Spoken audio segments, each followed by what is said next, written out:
तुम्हाला कोविड-19चा संसर्ग झाला होता. त्यामुळे तुमची वास घेण्याची क्षमता कमी झाली. तुम्हाला माहिती आहे हे कशामुळे झालं?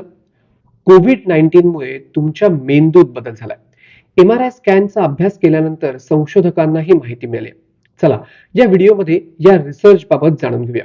तुमची वास घेण्याची क्षमता कमी झाली असेल तर हा व्हिडिओ तुम्ही नक्की पहा आणि आवडला तर लाईक आणि चॅनल सबस्क्राईब जरूर करा. संशोधकांच्या माहितीनुसार कोविड-19 नंतर दीर्घकाळ वास घेण्याची क्षमता गमावलेल्याने त्रस्त लोकांच्या मेंदूमध्ये मेजरेबल किंवा मोजण्या एवढे बदल दिसून आलेत. विशेषतः भावना आणि संवेदनात्मक प्रक्रिया नियंत्रित करणाऱ्या भागांमध्ये. हा रिसर्च सायंटिफिक रिपोर्ट्समध्ये प्रकाशित करण्यात आलाय. तर ऍडव्हान्स एम-आर-आय इमेजिंगच्या मदतीने संशोधकांना आढळलं की पोस्ट कोविड ओल्फॅक्टरी डिस्फंक्शन झालेल्या व्यक्तींमध्ये ॲमिगडला, पेरिफॉर्म कॉर्टेक्स आणि प्युटामेन या मेंदूंच्या मुख्य भागांमध्ये विशेषतः रचनात्मक फरक दिसून आला. हे भाग वास आणि मूड नियंत्रित करण्याशी संबंधित आहेत. ओल्फॅक्टरी सिस्टीम म्हणजे सोप्या शब्दात ज्यामुळे तुम्हाला वास कळतो अशी प्रणाली.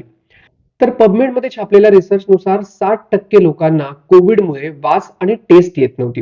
वास आणि टेस्ट न येणं हे कोविड संसर्गाचं प्रमुख लक्षण होतं. तर संशोधकांच्या माहितीनुसार हे बदल पॅरोस्मिया, डिस्टॉर्टेड स्मेल सारखी लक्षणं असलेल्यांमध्ये सर्वाधिक दिसून आले आणि याचा संबंध चिंता आणि नैराश्य किंवा डिप्रेशन सोबत आढळून आला. महत्वाचं म्हणजे हा अभ्यास सौम्य किंवा माइल्ड कोविड-19चा संसर्ग झालेल्यांमध्ये करण्यात आला जे हॉस्पिटलमध्ये दाखल नव्हते, ज्यामुळे गंभीर आजार किंवा उपचारांचा प्रभाव यातून वगळला गेलाय.